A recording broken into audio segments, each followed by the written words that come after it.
صلی اللہ علیہ وآلہ وسلم، جب تم رسولوں پر درود پڑھو تو مجھ پر بھی پڑھو، بے شک میں تمام جہانوں کے رب کا رسول ہوں۔ صلو علی الحبیب صلی اللہ تعالی علی محمد صلی اللہ علیہ وآلہ وسلم۔ 24واں پارہ سورہ زمر کی آیت نمبر 47۔ اعوذ باللہ من الشیطان الرجیم، بسم اللہ الرحمن الرحیم۔ وَلَوْ أَنَّ لِلَّذِينَ ظَلَمُوا مَا فِي الْأَرْضِ جَمِيعًا وَمِثْلَهُ مَعَهُ لَافْتَدَوْا بِهِ مِنْ سُوءِ الْعَذَابِ يَوْمَ الْقِيَامَةِ وَبَدَا لَهُم مِّنَ اللَّهِ مَا لَمْ يَكُونُوا يَحْتَسِبُونَ وَبَدَا لَهُمْ سَيِّئَاتُ مَا كَسَبُوا وَحَاقَ بِهِم مَّا كَانُوا بِهِ يَسْتَهْزِئُونَ فَإِذَا مَسَّ الْإِنسَانَ ضُرٌّ دَعَانَا ثُمَّ إِذَا خَوَّلْنَاهُ نِعْمَةً مِنَّا قَالَ إِنَّمَا أُوتِيتُهُ عَلَى عِلْمٍ بل هي فتنة ولكن أكثرهم لا يعلمون قد قالها الذين من قبلهم فما أغنى عنهم ما كانوا يكسبون فأصابهم سيئات ما كسبوا والذين ظلموا من هؤلاء سيصيبهم سيئات ما كسبوا وما هم بمعجزين اولم يعلموا ان الله يبسط الرزق لمن يشاء ويقدر ان في ذلك لآيات لقوم يؤمنون۔ اللہ کے نام سے شروع، جو نہایت مہربان رحمت والا۔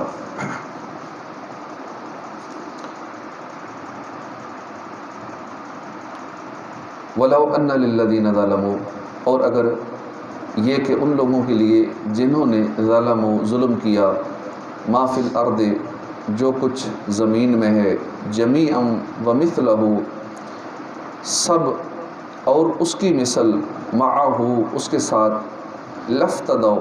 تو ضرور چھٹکارے کے عوض دے دیتے، بہی من سوء العذاب اس کو برے عذاب سے، یوم القیامہ قیامت کے دن، وبدا اور ظاہر ہوگا،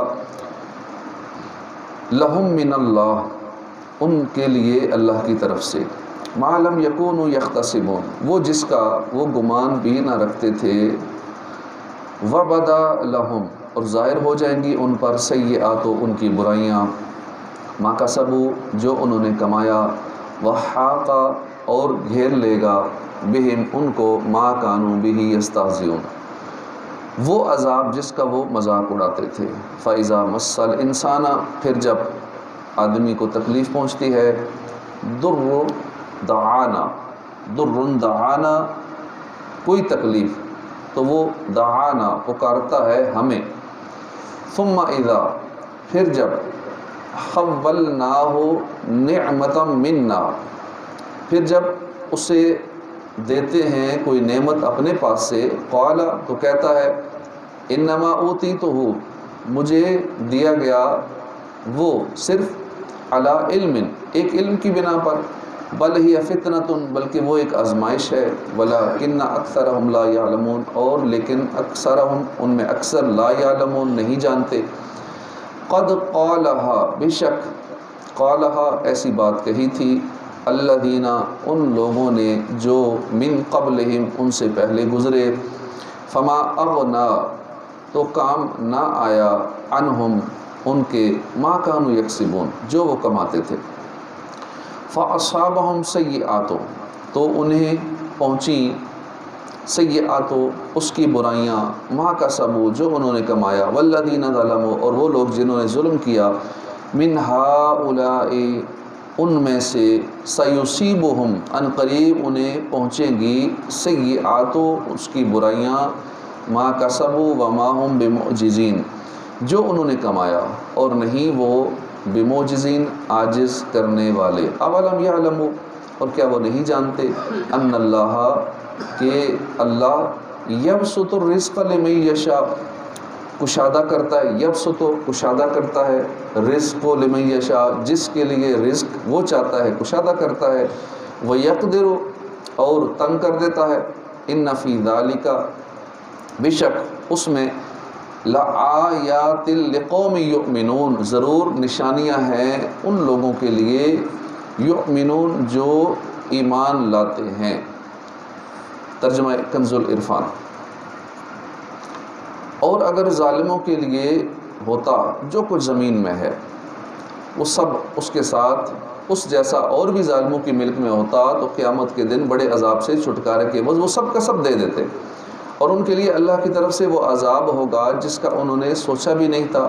اور ان پر ان کے کمائے ہوئے برے اعمال کھل گئے، اور ان پر وہی آ پڑا جس کا وہ مذاق اڑاتے تھے۔ مشرکین کے باطل مذہب کو بیان کرنے کے بعد اس آیت اور اس کے بعد والی آیت میں اللہ تعالیٰ نے ان کے لیے 3 وعیدیں بیان فرمائی ہیں۔ پہلی وعید ہے، اگر بالفرض کافر پوری دنیا کے اموال اور ذخائر کے مالک ہوتے اور اتنا ہی اور بھی ان کے ملک میں ہوتا تو قیامت کے دن بڑے عذاب سے چھٹکارے کے عوض وہ سب کا سب دے دیتے، تاکہ کسی طرح یہ اموال دے کر انہیں اس عذاب عظیم سے رہائی مل جائے، لیکن وہ قبول نہ کیا جائے گا۔ دوسری وعید ہے، بروز قیامت ان کے لیے اللہ کی طرف سے وہ ظاہر ہوگا جس کا انہوں نے سوچا بھی نہیں تھا۔ اس کا معنی یہ ہے کہ ان کے لیے ایسے ایسے شدید عذاب ظاہر ہوں گے جن کا انہیں خیال بھی نہ تھا۔ تیسری وعید ہے کہ ان پر ان کے برے اعمال کے آثار ظاہر ہو جائیں گے جو انہوں نے دنیا میں کیے تھے، جیسے اللہ کے ساتھ شریک کرنا، اس کے دوستوں پر ظلم کرنا وغیرہ، اور نبی اکرم صلی اللہ علیہ وسلم کے خبر دینے پر وہ جس عذاب کا مذاق اڑایا کرتے تھے وہ نازل ہو جائے گا اور مشرکین کو گھیر لے گا۔ وَبَدَا لَهُم مِّنَ اللَّهِ مَا لَمْ يَكُونُوا يَحْتَسِبُونَ، اور ان کے لیے اللہ کی طرف سے وہ ظاہر ہوگا جس کا انہوں نے سوچا بھی نہیں تھا۔ اس آیت کی تفسیر میں یہ بھی کہا گیا ہے کہ مشرکین گمان کرتے ہوں گے کہ ان کے پاس نیکیاں ہیں، لیکن جب نامہ اعمال کھلیں گے تو بدیاں ظاہر ہوں گی۔ یاد رہے کہ اس آیت میں اگرچہ مشرکین کے لیے وعید کا بیان ہے، لیکن اس میں مسلمانوں کے لیے بھی عبرت اور نصیحت ہے، اور انہیں بھی چاہیے کہ نیک اعمال کے بارے میں اللہ کی خفیہ تدبیر سے ڈرتے رہیں۔ ہمارے بزرگان دین اس حوالے سے کتنے خوف زدہ رہا کرتے تھے، اس کی ایک جھلک ملاحظہ ہو۔ چنانچہ حضرت محمد بن منقدر رحمۃ اللہ تعالی علیہ کے وصال کا وقت قریب آیا تو آپ گریہ ازاری کرنے لگے۔ لوگوں نے وجہ پوچھی تو فرمایا کہ میرے پیش نظر قرآن پاک کی ایک آیت ہے جس کی وجہ سے میں بہت خوف زدہ ہوں۔ پھر آپ نے یہی آیت تلاوت کی اور فرمایا مجھے اس بات کا خوف ہے کہ جنہیں میں نیکیاں شمار کر رہا ہوں کہیں وہ اللہ کی طرف سے میرے لیے بدیاں ظاہر نہ کر دی جائیں، بدیاں بن کر نہ ظاہر ہو جائیں۔ اللہ تعالی ہمارے نیک اعمال کو محفوظ فرمائے اور ان کے بارے میں اپنی خفیہ تدبیر سے ڈرنے کی توفیق عطا فرمائے کہ ہم نیک عمل کر رہے ہوں اور بروز قیامت جب ہمارے سامنے ہو تو ساری بدیاں شمار ہو جائیں۔ اللہ کی خفیہ تدبیر سے ڈرنا چاہیے۔ فَإِذَا مَسَّ الْإِنسَانَ ضُرٌّ دَعَانَا، پھر جب آدمی کو کوئی تکلیف پہنچتی ہے تو ہمیں پکارتا ہے، پھر جب اسے ہم اپنے پاس سے کوئی نعمت عطا فرمائیں تو کہتا ہے یہ تو مجھے اب ایک علم کی بدولت ملی ہے، بلکہ وہ تو ایک آزمائش ہے، مگر ان میں اکثر لوگ نہیں جانتے۔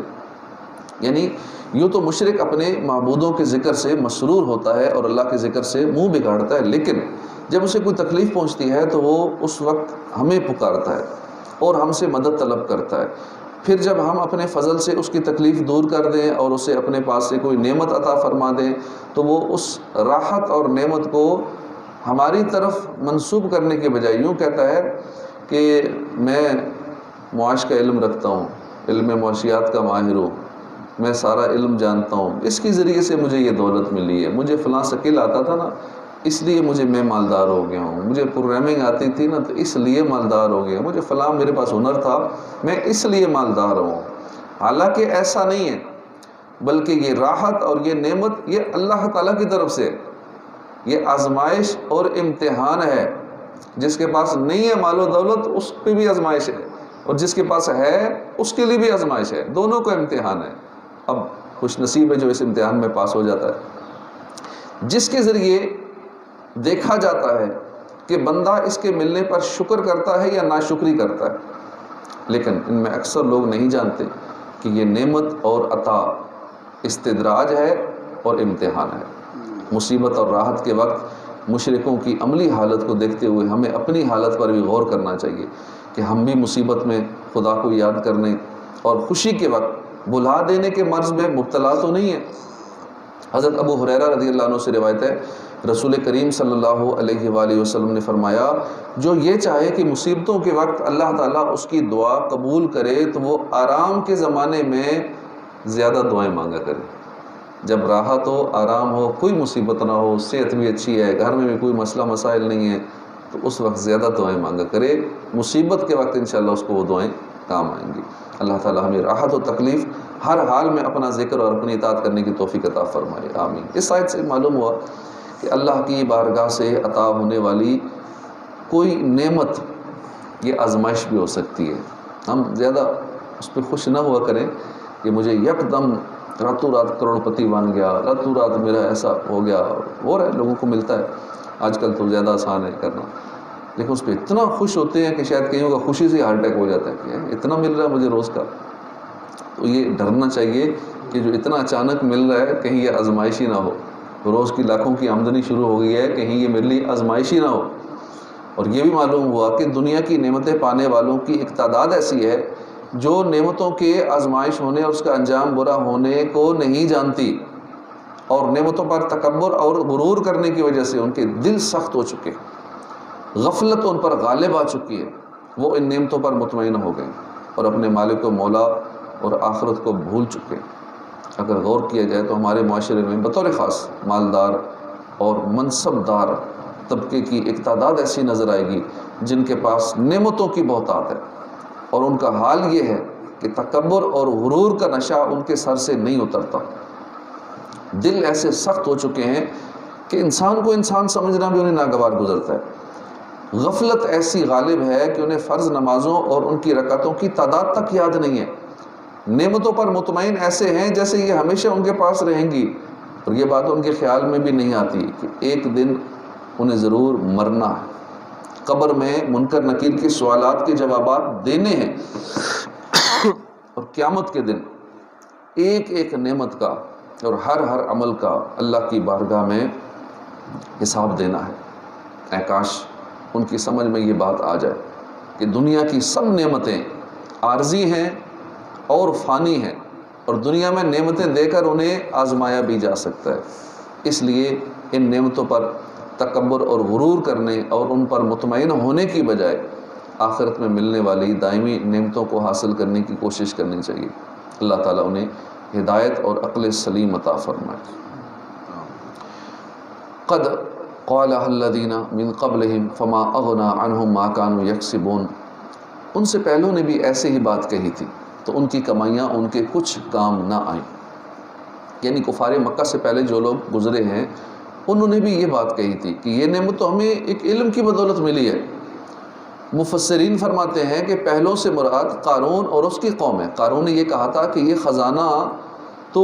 مجھے میرے علم کی وجہ سے، اسے علم کیمیا کیمسٹری کا کوئی نسخہ آتا تھا، تو کہتا ہے مجھے تو اس علم کی وجہ سے مالدار ہوں، میں کیوں زکوٰۃ دوں۔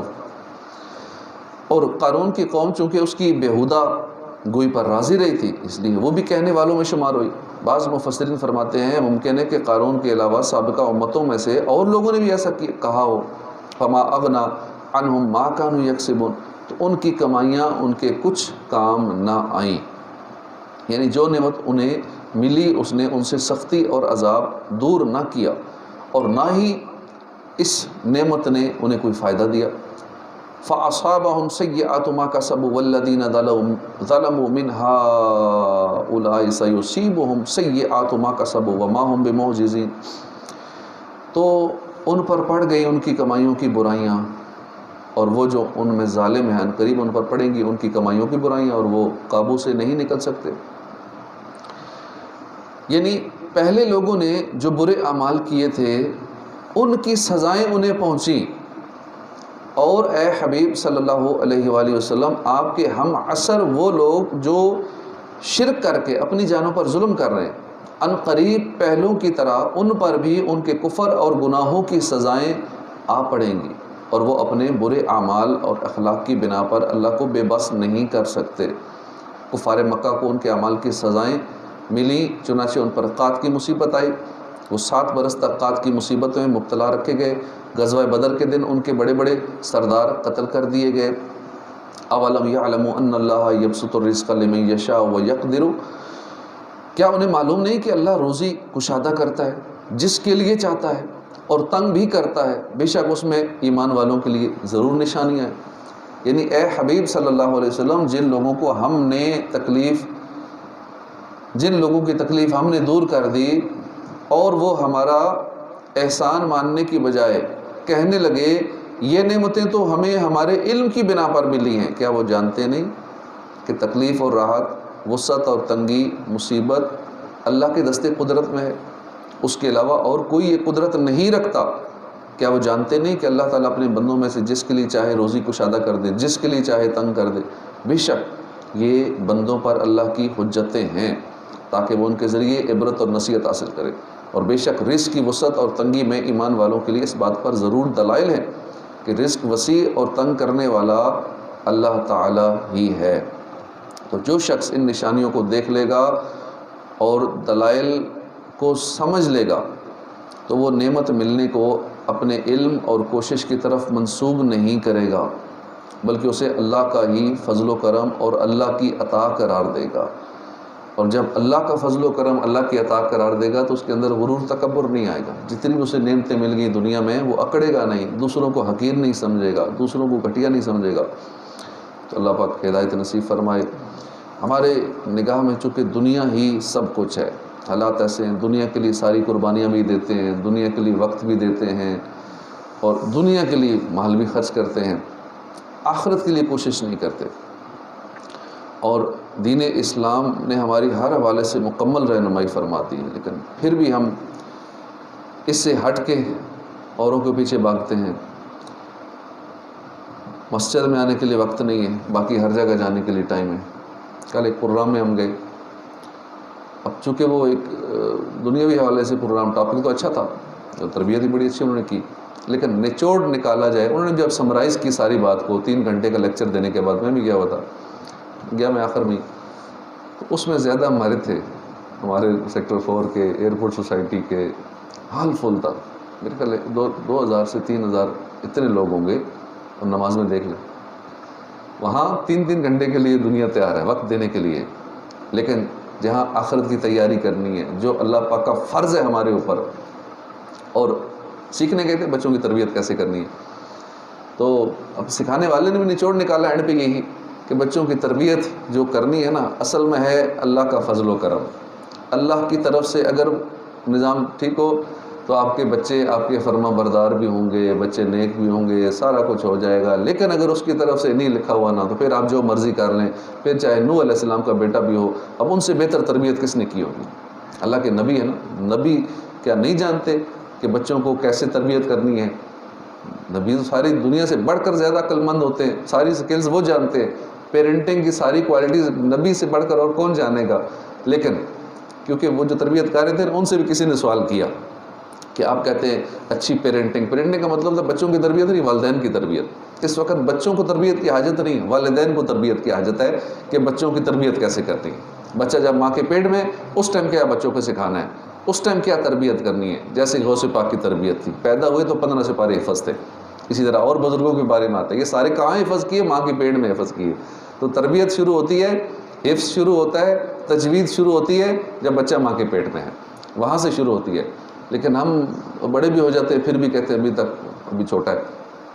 تو اسے تربیت ایک تو کرتے نہیں، کرتے ہیں تو غلط تربیت کرتے ہیں۔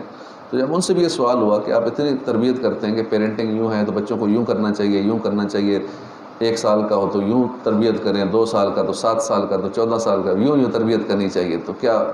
نوح علیہ السلام نے تربیت نہیں کی ہوگی؟ ان کا بچہ کیوں کافر ہو گیا؟ یا اور بہت ساری مثالیں ہیں کہ باپ مسلمان ہے، بیٹا کافر ہے، والدین نے بہت اچھی تربیت کی ہے، نیک ہے، پرہیزگار ہے، لیکن بچہ ایسا نکلا ہے، نکٹو، نکما، نافرمان۔ کہتے ہیں میں لاجواب ہو گیا، کہ بات تو اس نے ٹھیک کی ہے، کہ ان سے زیادہ پیرنٹنگ کون جانتا ہوگا؟ نبی سے زیادہ۔ تو اسی طرح اور بھی بہت ساری مثالیں ہیں کہ باپ صحابی ہے، بیٹا کوئی اور ہے۔ اس پہ بعد میں کہتے ہیں میرے ذہن میں اس کا جواب آ گیا کہ سارا یہ اللہ کی مشیت پر ہے، بات وہیں آ کے رکتی ہے۔ اللہ چاہے تو ہمارے بچے نیک بنیں گے، ہمارے فرما بردار بنیں گے، ساری کوالٹیاں آ جائیں گی، لیکن اللہ نہ چاہے تو ہم جو مرضی لگے رہیں، کچھ نہیں ہوگا۔ اور دوسری جو ساری بات کا نچوڑ یہ ہے کہ بچوں کی تربیت کے لیے کہنا نہیں ہوتا، کر کے دکھانا ہوتا ہے۔ بچے وہ نہیں کرتے جو ہم کہتے ہیں، بچے وہ کرتے ہیں جو ہم کرتے ہیں۔ بچہ دیکھ رہا ہے نا کہ میرے گھر میں جب اذان ہوتی ہے تو سارے نماز کی تیاری شروع کر دیتے ہیں، وہ نوٹ کرتا رہتا ہے، چاہے وہ بول نہیں رہا، چاہے 1 سال کا بچہ ہے، 6 ماہ کا بچہ ہے، وہ ساری باتیں نوٹ کر رہا ہے کیونکہ وہ دیکھ بھی رہا ہے، ٹھیک ہے، وہ بول نہیں سکتا، یہ الگ بات ہے، لیکن نوٹ کر رہا ہے کہ ایک آواز آتی ہے، اس آواز کے بعد سارے کچھ اس طرح کا منہ ہاتھ دھوتے ہیں، واش روم چلے جاتے ہیں، استنجا کرتے ہیں، وضو کرتے ہیں، یہ والا عمل کرتے ہیں، اور اس کے بعد مصلی پہ کھڑے ہو جاتے ہیں، کچھ پڑھتے ہیں۔ اب یہ ماحول جب گھر کے اندر ہوگا تو وہ بچہ نمازی ہی بنے گا، کہنا نہیں پڑے گا، وہ بچہ دیکھ دیکھ کے نمازی ہی بنے گا۔ وہ چاہے نہیں بھی نماز آتی تو وہ کہے گا میں نہیں مصلی پہ کھڑا ہونا ہے، مجھے مصلی، رو رو کے نماز پڑھے گا، زبردستی پڑھے گا۔ لیکن گھر میں یہ ماحول نہیں ہوگا تو پھر کہتے رہے بیٹا نماز کی یہ فضائل ہیں، یہ فضائل ہیں، یہ فضائل ہیں، اس نے کہنا خود تو پڑھتا نہیں ہے کیونکہ، اس لیے وہ بچہ بھی پھر ایسے ہی رہے گا۔ اس لیے بچوں کی تربیت کرنی ہے تو ہمیں پہلے خود کو بدلنا ہوگا۔ اب باپ خود سگریٹ پیے، بچے کو کہے نہیں پینا نہیں پینا، کہ خود تو پی رہا ہے، ہمیں منع کر رہا ہے، وہ پیے گا۔ جو کام گھر میں ہو رہا ہے بچہ کرے گا۔ جب بچے کو پتہ ہے میرے سامنے سارا دن غیبتیں ہوتی رہتی ہیں، میری امی میری دادی کے خلاف بات کرتی رہتی ہے، میری والدہ فلاں کے خلاف باتیں لگی رہتی ہے، میرا باپ اس کے لگا رہتا ہے، گھر میں غیبتوں والا ماحول ہے، چغلیاں والا ماحول ہے، دل آزاریوں والا ماحول ہے، لڑائی جھگڑے ہو رہے ہیں، ایک دوسرے پہ وہ جملے کس رہے ہیں، تو یہ سارا ماحول جب دیکھے گا تو بچہ ایسا ہی ہوگا، اس کو کچھ کہنے کی حاجت ہی نہیں ہے، وہ غیبت کرنے والا ہی ہوگا، وہ چغلی کرنے والا ہی ہوگا، وہ سارے یہ گناہ کرے گا جو اس کے گھر کے اندر گناہ ہو رہے ہیں۔ تو اصل تربیت ہے اپنے آپ کو ہم ٹھیک کر لیں، ہمارا گھر ٹھیک ہو جائے گا، ہمارے بچے ٹھیک ہو جائیں گے۔ یہ پیرنٹنگ کا سارا نچوڑ ہے۔ تو اللہ والوں کی تربیت ہم دیکھ لیں، امیر اہل سنت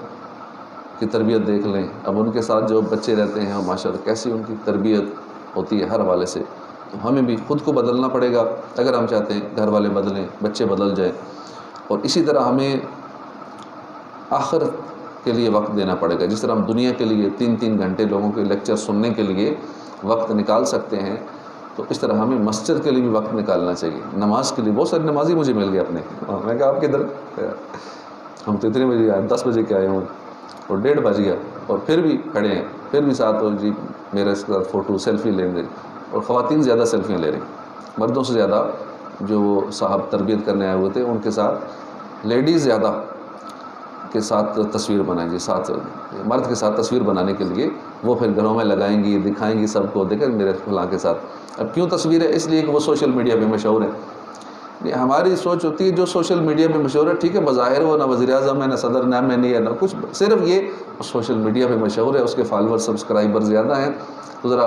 میری بھی تصویر ساتھ ہو جائے گی تو ذرا میری مشہوری۔ اب حب جا، اسے حب جا کہتے ہیں، کہیں نے مجھے بھی کہا بھائی نا آپ موبائل مجھے دے میں بناتا ہوں، نہیں تصویر نہیں بنا، السلام علیکم لیتے ہیں چلتے ہیں۔ تو اب تصویر بنانی بھی تو کس نیت سے بنوانی ہے، کیوں بنوانی ہے، کس وجہ سے بنانی، پہلے اپنی نیت درست کر لیں۔ کوئی اچھی نیت بنتی ہے تو بنوا لیں، کوئی اچھی نیت نہیں بنتی، خالی یہ کہ میری مشہوری ہو جائے گی، ہر طرف وائرل ہے اس کی تصویر فلاں بندے کے ساتھ، بس لوگ ذرا واہ واہ کریں گے، حب جا ہو جائے گی، تو یہ انداز درست نہیں ہوتا۔ اب ہزاروں وہاں بیٹھے ہوئے، سینکڑوں بیٹھے ہوئے، اور مردوں سے زیادہ خواتین بیٹھی ہوئی، لیکن مسجد میں کتنے آتے ہیں ان میں سے؟ کئی مجھے دیکھ کے بڑی شرمندہ بھی ہوئے، کئیوں کا رنگ اڑ گیا، تو یہ کہاں پہنچ گئے، تو کیونکہ نظر میں تھے، سارے جانتے تھے۔ تو مسجد میں بھی آنا چاہیے، جو سن بھی رہے ہیں اس ویڈیو کو بھی سنیں گے، جب ہم ایسے پروگرام میں دائیں بائیں آگے پیچھے شادی حالوں میں دیگر پروگراموں میں جا سکتے ہیں تو ہمیں مسجد میں نماز پڑھنے بھی آنا چاہیے، اور آخرت کے لیے ہمیں وقت نکالنا چاہیے۔ اور پھر وہاں بھی جب تلاوت آخر میں کی، پتہ نہیں شروع میں ہوئی یا نہیں، کہتے ہیں جو بچے نے تلاوت کرنی تھی، اب تلاوت ہو رہی ہے، سارے گپوں میں لگے ہوئے ہیں، سارے مذہبی لوگ بھی، داڑھیوں والے بھی، دیگر بھی، مہمان خصوصی بھی، عوام بھی، سب تلاوت ہو رہی ہے، سارے، ایک بھی بندہ نہیں سن رہا، باتوں میں لگے ہو۔ اچھا اس کے بعد ابھی دعا ہوگی جی رکعت انگیز، دعا شروع ہوئی، ایک بھی بندہ دعا نہیں مانگ رہا، عجیب دعا ہو رہی ہے کہ جس میں سارے گپیں لگے ہوئے ہیں، آپس میں گپ شپ لگا رہے ہیں، مہمان بھی، اسٹیج والے بھی، سننے والے بھی، سارے دعا میں، بندہ ہی کوئی نہیں شامل۔ دین سے اتنی دوری، قرآن کا اتنا ادب تھے، تلاوت ہو رہی ہے، بندہ ایک بھی نہیں سن رہا، تلاوت، گپیں لگا رہے ہیں، فوٹو بنوا رہے ہیں، ہر ہو رہا ہے، یہ ہوتا ہے دین سے دوری۔ اور بظاہر ایک وہ دینی پروگرام تھا، اگر دیکھا جائے نا تھوڑا دینی ٹچ تھا. یہ حال ہے تو جس میں دنیاوی ٹچ ہوتے ہوں گے وہ پروگرام کیسے ہوتے ہوں گے؟ تو اللہ پاک ہدایت نصیب فرمائے. بہت علم دین سے دوری ہے اور آخرت سے دوری کی وجہ سے یہ سارے معاملات ہو رہے ہیں. اللہ ہدایت نصیب فرمائے. آمین بجاہ نبی الامین صلی اللہ علیہ وآلہ وسلم.